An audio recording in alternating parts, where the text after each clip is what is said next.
Buenas tardes, queridos padres de familia, queridos amigos de la familia Nutesa.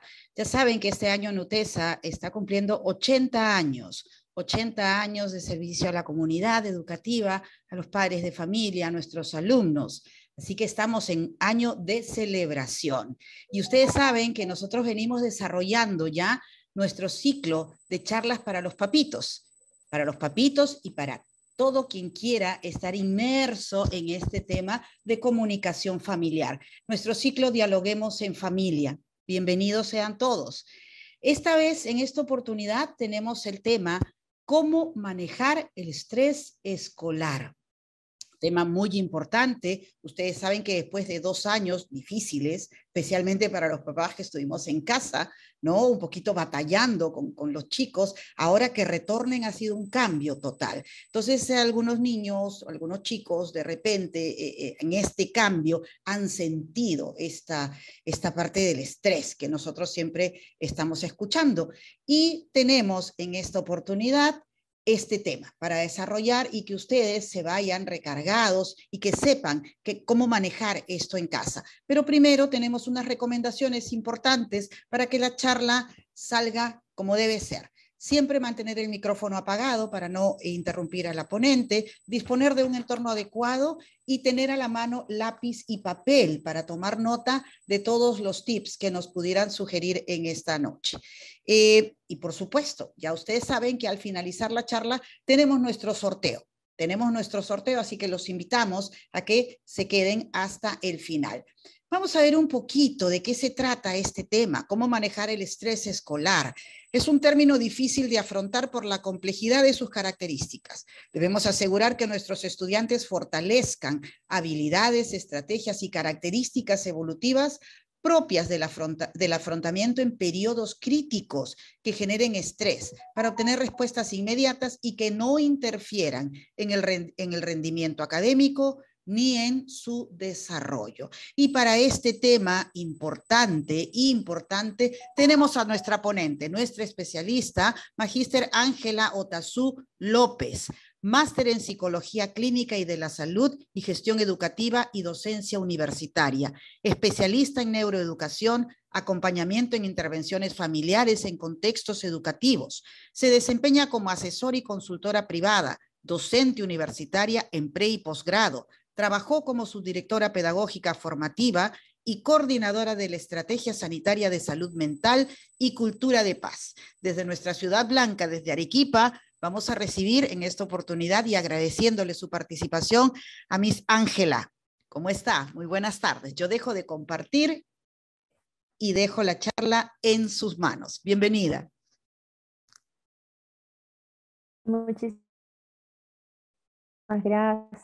Muchísimas gracias y muy buenas tardes con todos los presentes. Para mí es un gusto a familiarizar un poquito, no solo con teoría, ¿no? Porque en realidad la teoría la podemos encontrar en cualquier, sino interiorizar esta teoría para poder manejarla directamente a nuestra práctica real. Cada uno de nuestros hogares, cada una de nuestras aulas, totalmente diferente porque cada niño es único, tiene un sentir, un pensar y un actuar totalmente diferente. Y en lo que nos vamos a poner de acuerdo es cómo nosotros como adultos significativos en su vida podemos direccionar y tal vez no evitar, ¿no? Porque las situaciones que estamos viviendo hoy en día han generado mucho dinero que no solo en nuestros niños, adolescentes, sino también en los adultos. Y lo vamos a tratar de manejar, ¿va? Pero también es importante hablar de prevenciones. Sociedad en la que estamos muy acostumbrados a promocionar, pero no hablamos mucho de la prevención. Esperamos a que nos duela algo para ir al doctor. Enferme algo para acudir al doctor. Y ese es un grave defecto que tenemos como sociedad y que necesitamos transformar. Así que el día de hoy vamos a ver qué tan inmersos estamos en el tema, qué necesitamos trabajar, cómo necesitamos enfrentar estas situaciones en crisis, sobre todo porque la pandemia nos ha movido a absolutos y tal vez es complicado poder contener una situación cuando de pronto yo misma como adulto no la puedo contener.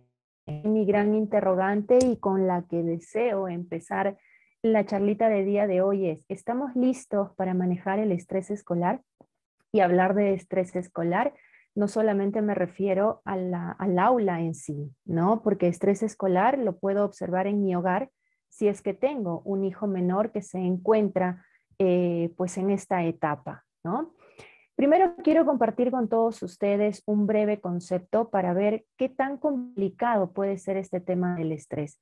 Algunos le dan una sobrecarga conceptualizada, otros de pronto muy a la ligera, piensan que es algo temático, ¿no? Y ligeramente un poquito realmente con qué es el estrés. Y el estrés viene de la palabra de la tensión. Etimológicamente estamos hablando de algo. Y cuando algo se torna estricto, ya de por sí es complicado. Así que el estrés de manera general es un estado de cansancio mental provocado por la exigencia de un rendimiento muy superior al normal y suele provocar diversas alteraciones emocionales, cognitivas y físicas. Por eso es que se genera tanto malestar. Ahora, ¿por qué es que se generan todos estos movimientos? La homeostasis es básicamente un equilibrio que nuestro cuerpo, es un sistema que equilibra nuestro cuerpo para que funcione de manera correcta. Es algo que lo tenemos en el día a día y nos permite equilibrarnos para que cada sistema de nuestro cuerpo reaccione de manera adecuada a cada una de las situaciones que vivimos. Y si en esas situaciones de nuestro día a día nos enfrentamos a una sobrecarga emocional, a una sobrecarga laboral, a una sobrecarga física, esta homeostasis se ve desequilibrada. Y es ahí donde empezamos con dolores de cabeza, empezamos con pensamientos distorsionados, empezamos con una alteración emocional que nos permite explotar, ¿no? Eso ya como tal en una fase de agotamiento, porque no sé si ustedes sepan, es una actividad del cuerpo totalmente natural que nos permite enfrentar situaciones en crisis. Es totalmente normal que nosotros estas situaciones en crisis y pasamos por diferentes etapas. Estamos previamente equilibrados bajo esta homeostasis, es un estado normal, nuestro cuerpo actúa de manera correcta, pero cuando se presenta la situación en crisis, nuestro cuerpo entra en alarma. Algunos me generarán un poco más de niveles de ansiedad, otros entran de repente en shock, ¿no? Algunos se desmayarán, otros se quedarán muy tranquilos, en fin, hay muchas formas de reaccionar.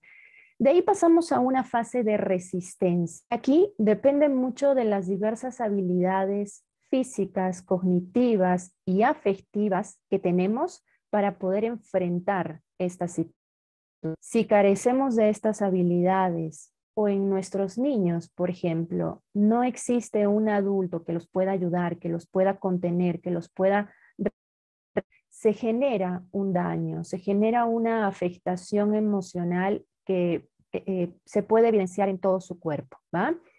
Y de ahí pasamos a una fase de agotamiento. Esta fase de agotamiento es como de calma, donde el cuerpo y todos nuestros sistemas tendrían que regresar al estado natural, equilibrado, ¿va? Pero cuando estas situaciones en crisis y estos estados se dan muy constantemente y no hay un adulto que pueda trabajarlos de manera correcta, este agotamiento no para y continúa y cada vez se incrementa más ese nivel de agotamiento. Entonces es ahí cuando estamos hablando directamente de sintomatología relacionada a un proceso de estrés, porque todo empieza aquí, en la cabecita, pero ya estoy tan agotado, tan inestable, tan desequilibrado, que de pronto no puedo controlar las situaciones. Y cuando hay un desborde, y hay un desborde cognitivo, el cuerpo reacciona, ya que no comprende, no puedes regular tus emociones, entonces el cuerpo, yo voy a reaccionar por ti. Por eso es que nos duele la cabeza, tenemos malestar general, a veces no descansamos, dormimos pero no descansamos y no es lo mismo. A veces hasta tenemos problemas gástricos, el sistema inmunológico también se debilita. En fin, vamos a hablar también de algunos síntomas, los más comunes para poder identificar el famoso estrés. Esto de manera general, ¿no? Esto le pasa a un adulto, le pasa a un niño, le pasa a un adolescente. ¿Qué sucede entonces cuando estamos en una situación de cambio tan profunda como la que nos ha tocado vivir a raíz de la pandemia? Porque no estamos hablando de cambiar de una modalidad a la otra, ¿no? No solamente estamos hablando de cambiar de la presencialidad a lo remoto, sino hablando del exceso de tareas, por ejemplo, de evitar socializar, que como seres humanos somos seres sociales por naturaleza, necesitamos del contacto. Eso también le agregamos, nuestros niños aprenden compartiendo con sus compañeros, observan, ven su comportamiento, almacenan, lo reproducen, y de pronto estar encerrados en casa bajo una sobrecarga pues académica debe ser pesado para nuestros niños, y a veces para nosotros como adultos lo es. Imagínense para nuestros niños, que desgraciadamente su cuerpo no puede regularse como normalmente lo haría un adulto. La gran pregunta es, los adultos significativos, ¿dónde se encuentran? ¿No? Porque para que un niño se me estrese, el ambiente está estresado y los adultos dentro del ambiente también están estresados. Y eso lo vamos a ver a continuación. ¿Qué es el estrés escolar? Básicamente son las mismas reacciones fisiológicas, emocionales y cognitivas, pero arraigadas a estímulos netamente académicos. Y vamos a aprender a distinguir por lo menos la sintomatología más común. Nuestros niños y adolescentes tienen una forma diversa de expresarse, ¿ok? Hay algunos que son más físicos, más conductuales, por eso vemos a los niños un tanto más coléricos, irritados, un tanto agresivos, que de pronto se agarran la cabecita o se duermen en la computadora, ¿no? O haciendo la tarea en el cuaderno. Hay otros que son más verbales, siguen siendo agresivos, pero ya no por medio de la conducta, sino por medio de la palabra. Hay unos que se expresan un poco más, tal vez no utilizando la palabra, pero tienen una forma de utilizar el lenguaje de diferentes formas. El lenguaje es un conjunto de códigos que permiten expresarnos. Y hay algunos que son conductuales, hay otros que son verbales, emocionales, hay otros que son netamente cognitivos. Cuando, por ejemplo, veo a mi niño que está distraído, que tiene problemas con la concentración, de repente quiere aislarse, incluso hasta puedo tener niños con algunos síntomas relacionados a cuadros de tristeza, incluso cuadros. No quiero de pronto ingresar en una lista como se las coloco en la pantalla, la coloco para que tú puedas observarlo y familiarizarte y buscar si tu niño tiene alguna de estas. Más de 5 hay que alarmarnos, algo debe estar sucediendo. Sino que trato tal vez de que lo manejemos de manera real en cada uno de nuestros campos, porque como bien les decía, nuestros niños son totalmente diferentes unos de otros y hay algunos que van a estar parándose todo el rato, yendo de aquí para allá, porque no toleran estar aquí sentados frente a una computadora o frente a un cuaderno, un libro. Hay otros que de pronto fatiga, que van a estar hasta tiraditos en la carpeta, ¿no? Hay otros que cuando es hora de descansar no me descansan, tienen pesadillas, problemas para conciliar el sueño. Hay otros que por el contrario me responden mal o golpean, son agresivos. Se altera también todo el tema de la actividad propia del cuerpo. Un sinfín, ¿va? Independientemente de cuáles sean las sintomatologías que tú puedas observar en nuestros niños, vamos a la parte más importante, el qué puedo hacer para poder generar más bienestar en nuestros niños, ¿no? Por ejemplo, yo quiero empezar a hablarte de la importancia que tiene el adulto bajo la crianza.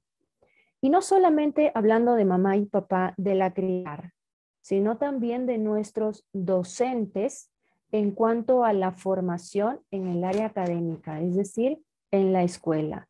Recordemos que los guías de la educación son la familia y la escuela. Y somos un equipo, tenemos que comunicarnos, saber que aquí en mi casa yo trato de manejar buenos ambientes, generar espacios, gestionar espacios, donde yo pueda darle la oportunidad a mi muchacho de que se exprese, pero se estará dando óptima en la escuela, ¿no? Entonces, hoy vamos a hablar también de cómo trabajamos en equipo, porque el adulto significativo en la vida de nuestros niños, el adulto significativo que está estable, que sabe enfrentar situaciones en crisis, que sabe tomar unas buenas decisiones, de manera general, que tiene buenas habilidades sociales, cognitivas y afectivas, sabe moldear, sabe acompañar, sabe enseñar y sobre todo sabe contener a nuestros niños.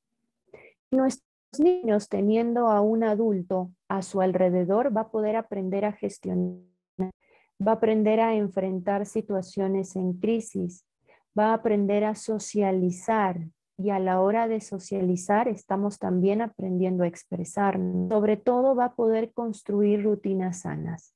¿Por qué nos estresamos? Está bien, hay una sobrecarga de actividades, pero si las organizamos y aprendemos incluso a decir no a algunas de ellas, entonces vamos a aprender a contener. Ese adulto significa saludable, le enseña a contener y a contenerse al menor. Mira lo importante que es la presencia de estas situaciones. ¿Qué sucede, por ejemplo, si el mundo del adulto pues está un poco desequilibrado, estamos inestables, ni yo misma me puedo contener en casa, bajo mi trabajo, las diversas actividades en el hogar? Entonces no voy a poder ser un adulto significativo para mi hijo, no voy a poder moldearlo y si lo moldeo va a ser desde una perspectiva negativa. No voy a poder acompañarlo y si lo acompaño va a ser desde una perspectiva agresiva. Voy a enseñarle cosas, sí, pero no voy a generar un andamiaje, es decir, un paso a paso de las cosas que debe aprender a hacer. Y no voy a poder contenerlo. Y si lo contengo, va a ser de manera inadecuada, ya sea agresiva, física o verbalmente. Porque los adultos también podemos desequilibrarnos. El adulto esté inestable. Lo que no vale es que perdamos este hermoso compromiso y responsabilidad de hacernos cargo de una enseñanza. Soy mamá o papá, no vale que me olvide del gran compromiso y responsabilidad que amerita la crianza. Si soy docente, no vale a tal punto de tratar mal a mis estudiantes, pero sí vale que yo me pueda sentir mal y autorregular. Importante que aprendamos a autorregularnos para poder contener, para poder moldear, para poder acompañar y para poder enseñar. Porque dependen del adulto y del ambiente en el cual se encuentra.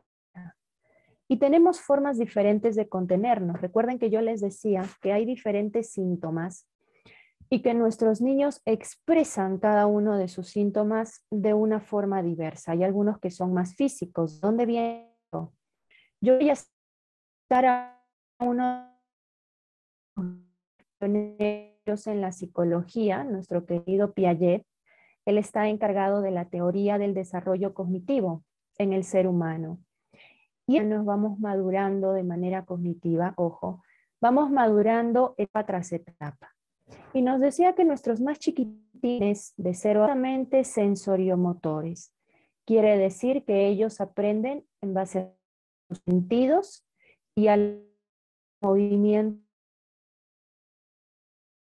Están con los adultos y con sus ambientes.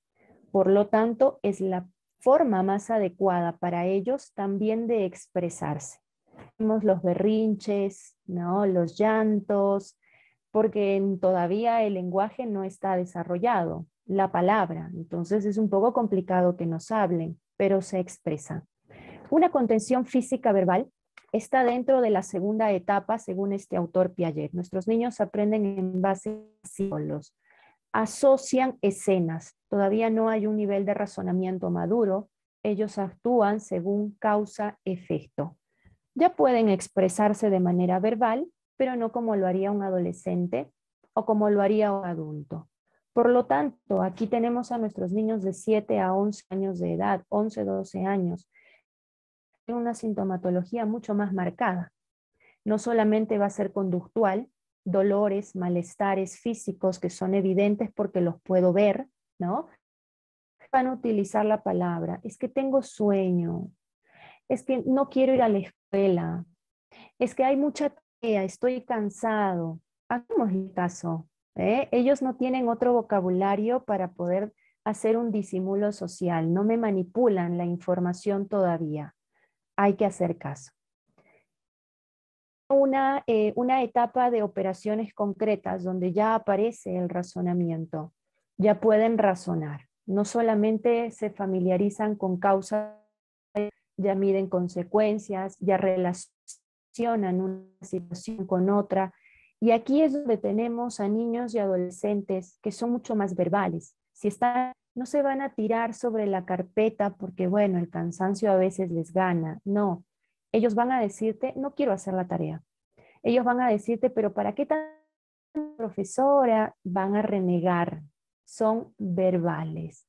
Y también las expresiones verbales forman parte de la relacionada al estrés patológico. ¿Eh?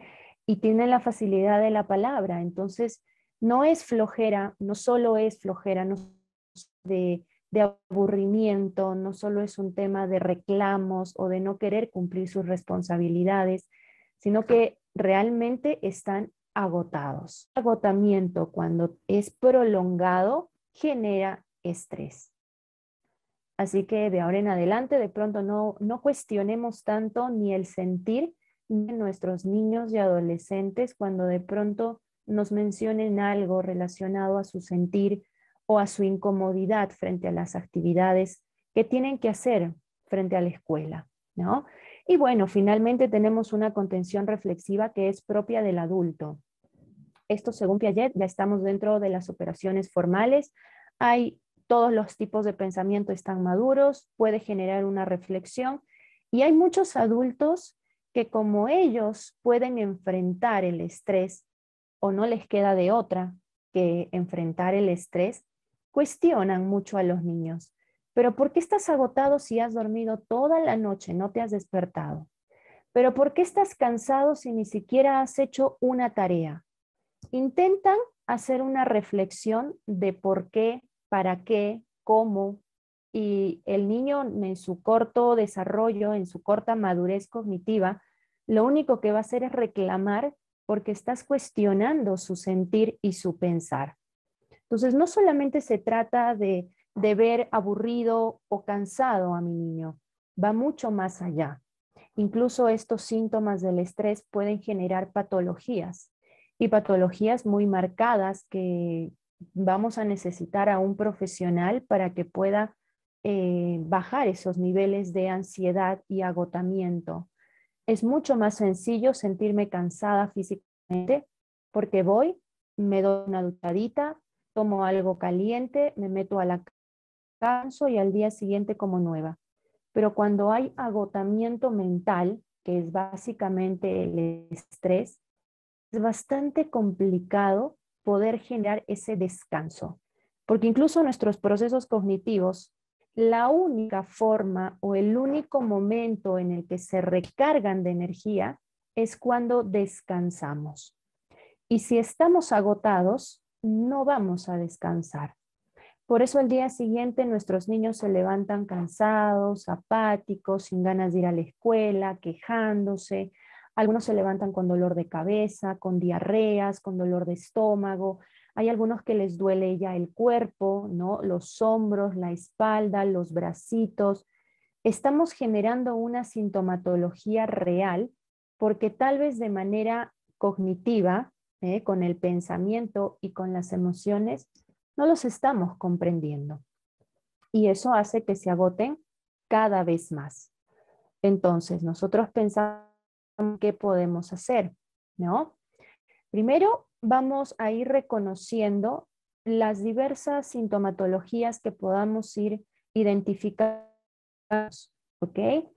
Si yo considero que son sintomatologías muy marcadas y que vienen de un día para otro, esto ya va abarcando días, incluso meses, pues tengo que solicitar apoyo. Es importante solicitar apoyo porque el nivel de agotamiento se ha extendido.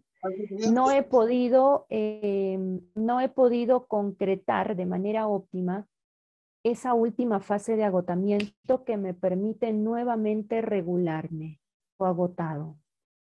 Eso pasa a niños, adolescentes y adultos. Y eso puede transcurrir entre días, semanas, meses. Puede generar esta sintomatología tan marcada como por ejemplo un parálisis, como por ejemplo alergias, desear alergias que son comunes y relacionadas al estrés. ¿Queremos llegar a ese punto? Yo considero que no. Así que tenemos que trabajar en observar de manera activa a nuestros niños y adolescentes. Y en caso de que yo no pueda trabajarlo, busquemos ayuda. ¿Ok? Es donde las emociones y los pensamientos se validen. Si mi niño me dice, me duele la cabeza, no cuestionemos en él. ¿Por qué? ¿No? Mejor sigamos preguntando cómo es su dolor de cabeza, qué siente, dónde exactamente le duele. Estamos validando su sentir.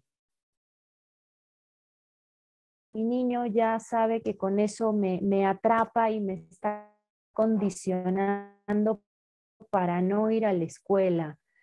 Bueno, si es reiterativo, pensemos no en que está condicionándote, no en que te está mintiendo o te está manipulando, sino porque hay algo en la escuela o no desea ver en su día a día. Porque la idea es que nuestros niños y adolescentes quieran ir a la escuela para compartir con sus amigos, porque la escuela para es satisfactorio como desprenderse de casa y seguir la rutina de casa. Hay algunos que morían de ganas por regresar a la presencialidad, ¿no? Por el tema del contacto. ¿Por qué de pronto mi niño ya no quiere ir a la escuela? Y sí, a veces nos quedamos y nos enfrascamos en el hecho de pensar de que mi niño me está mintiendo, porque efectivamente no le duele el estómago, no le duele la cabeza, no le duele el cuerpo, pero como sabe que yo le hago caso a cada uno de sus hijos, lo dejo en cama. Perfecto, dejémoslo en cama, pero vamos a profundizar en por qué mi niño está colocándome esta excusa. No es por malcriado, no es por desobediente, no es por rebelde, es porque hay una afectación en él. Habrá que averiguar por qué. Y por eso es que sugerimos generar estos espacios donde las emociones y los pensamientos se validen. Todo lo que nuestros niños sientan y piensen, que lo expresen. Estamos enseñándole a gestionar las emociones. Eso es estar trabajando inteligencia emocional. Que mi niño sepa bajo quién expresar, pero de manera adecuada. ¿Quién le enseña? El adulto, ¿no? Generar espacios de recarga. ¿A qué me refiero? ¿No? Generar estos espacios de recarga porque nuestros procesos cognitivos necesitan energía. De energía cuando descanso, sino también mientras estoy en pleno trabajo. Por eso es que tenemos recreos, por eso es que hoy en día se almuerza dentro de las escuelas, o por lo menos en casi todas. Y tenemos que respirar, es más, cuando tú estás en la oficina, estás en tu trabajo, te dan ganas de estirarte, te dan ganas de encuentras a respirar un ambiente diferente y nuevamente retornas a tus actividades. Lo mismo le pasa a nuestros niños, ¿va? Estamos en una modalidad presencial, no obstante, por los diversos contagios que nuevamente están visualizando en la sociedad, optamos por retomar al trabajo remoto, ¿no? Y esos cambios bruscos no ayudan a equipo de nuestros niños. Estos espacios, estos momentos, estas situaciones de recarga van a ayudar a que el niño, independientemente de dónde se encuentre, sepa que él puede recargarse de energía. Si está en casa, tal vez es mucho más sencillo porque no está la profesora ahí observando, ¿no?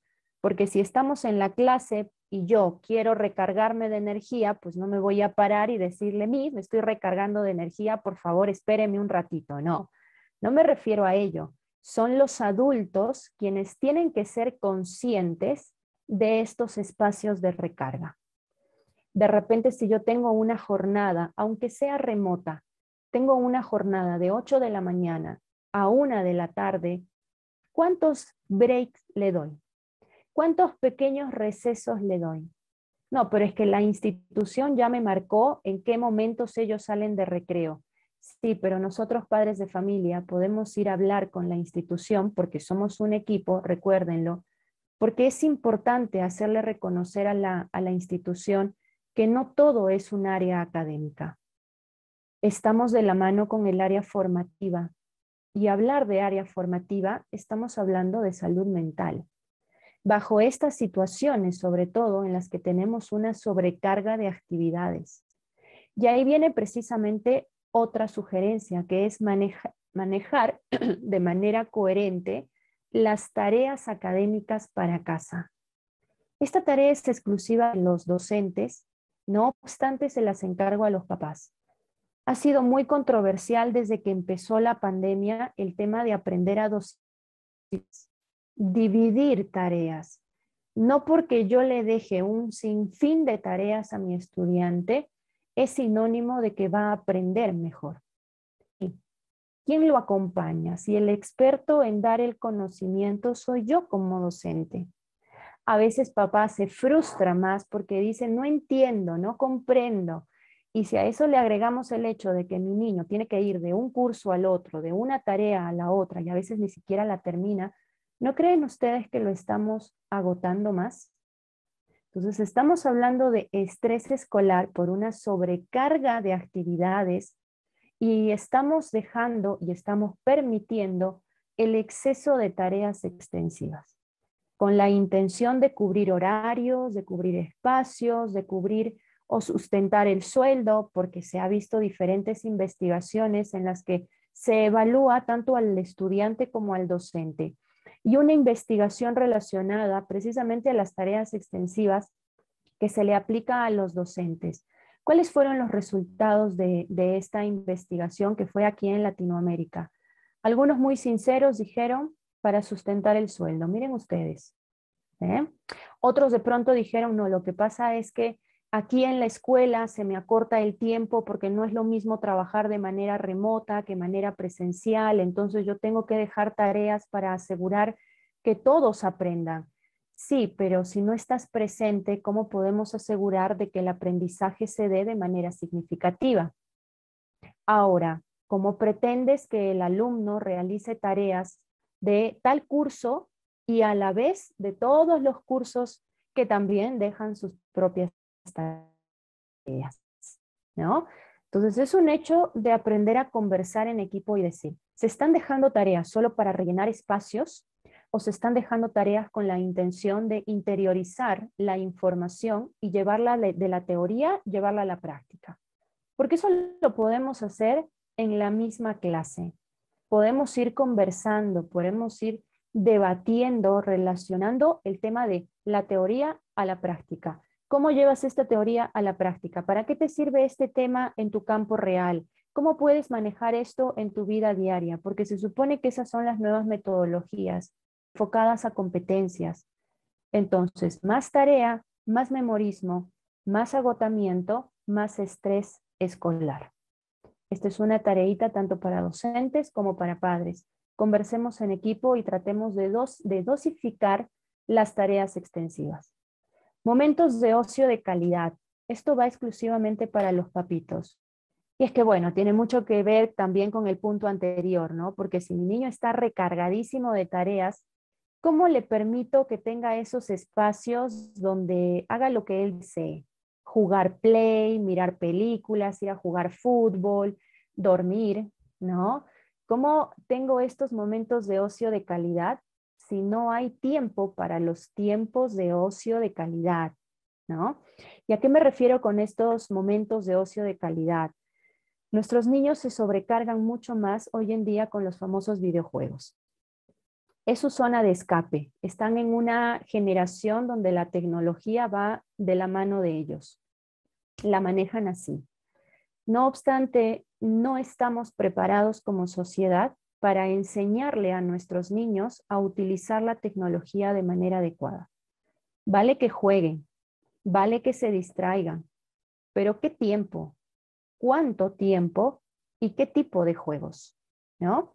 Y a veces papito está también agotado, está cansado y lo que hace es dejar que el chico haga lo que él quiera, ¿no? Y eso lógicamente no es lo más adecuado porque lo sobrecargas. Y recuerda que el estrés, el agotamiento, viene por una sobrecarga cognitiva, afectiva y física. No crean que los videojuegos distraen, no, sobrecarga.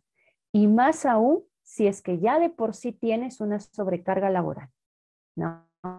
O en el caso de nuestros niños, una sobrecarga académica.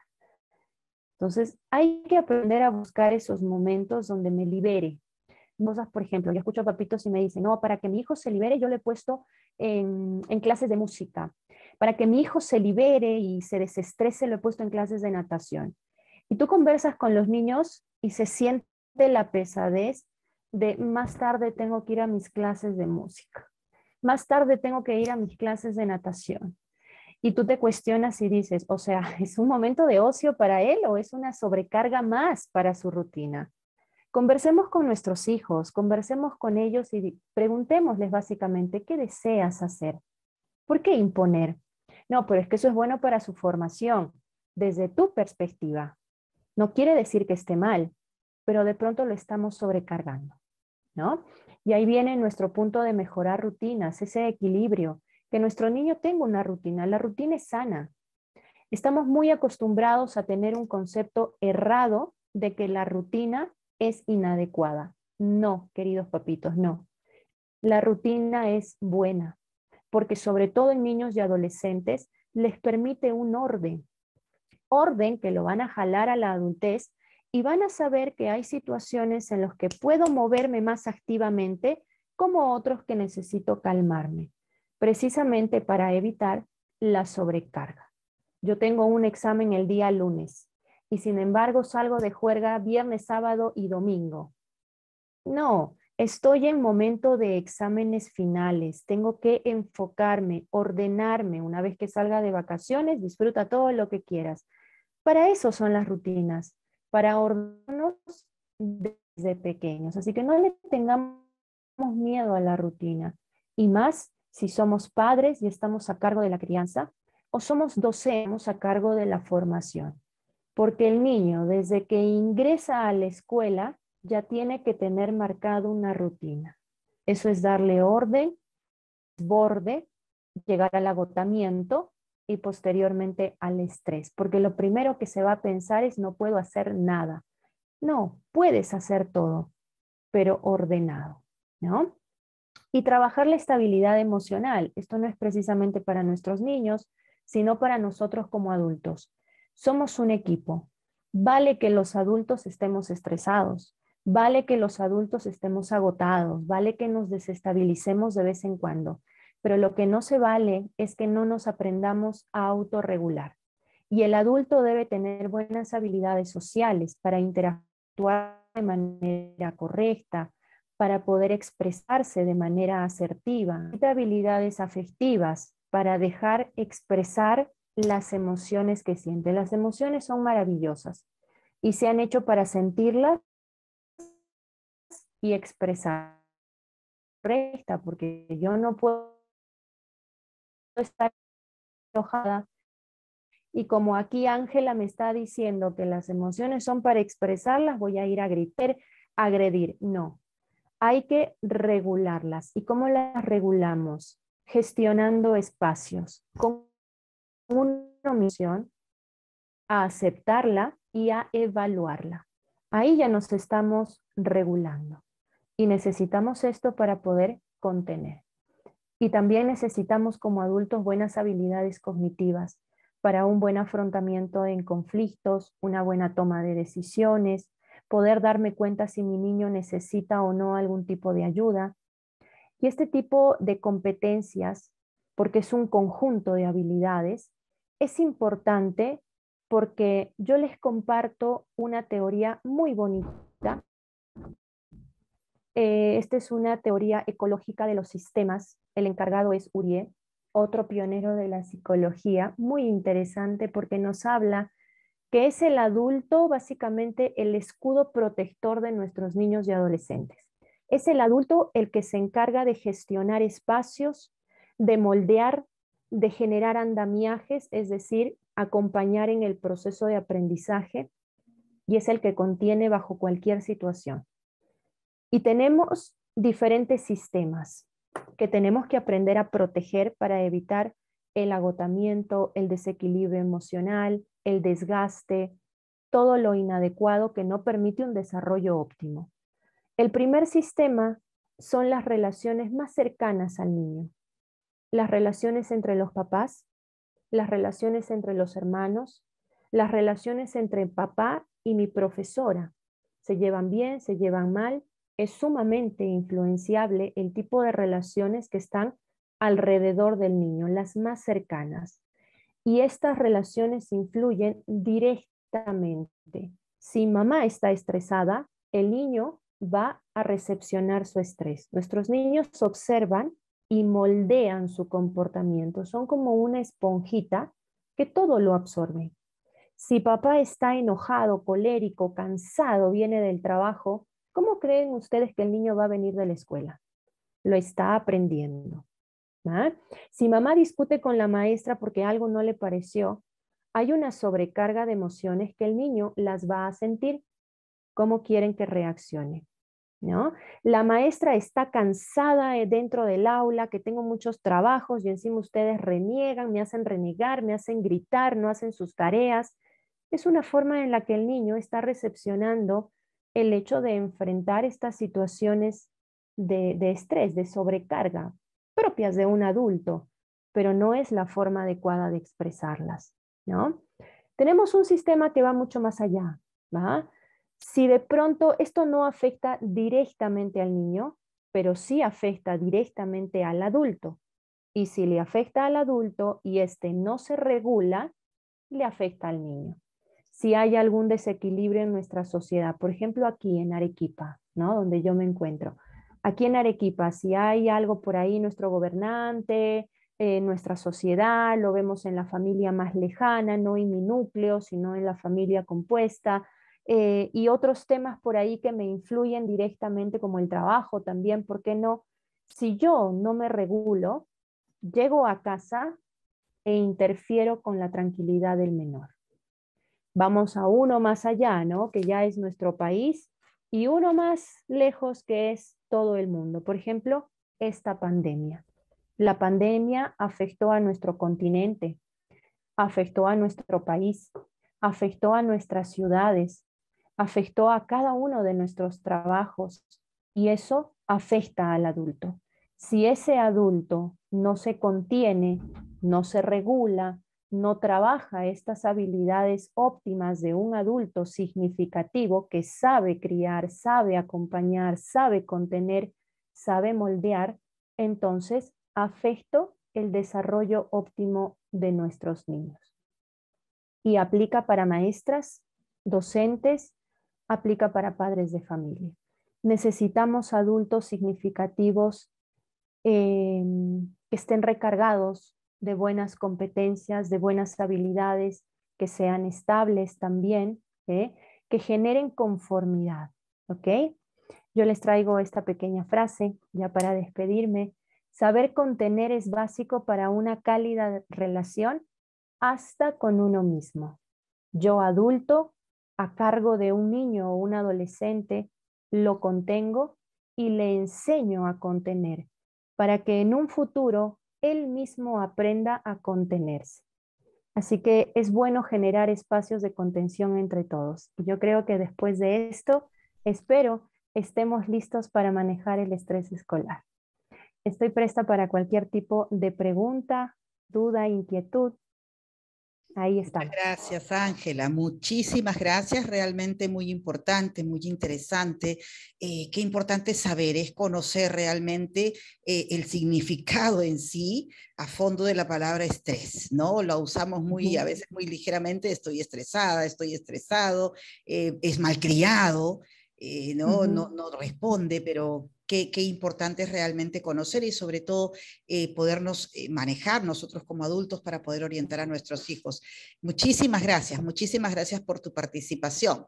Muchísimas gracias. Benji, ¿qué tenemos? ¿Qué tal? Buenas noches. Sí, muy importante tema. Gracias, Ángela, por tu tiempo. Y pues es importante detectar, ¿no? A un estudiante cuando tiene ese tipo de efectos, ¿no? Del estrés, ¿no? Cómo saber qué causas, qué consecuencias y cómo evitarlo sobre todo, ¿no? Muchas gracias.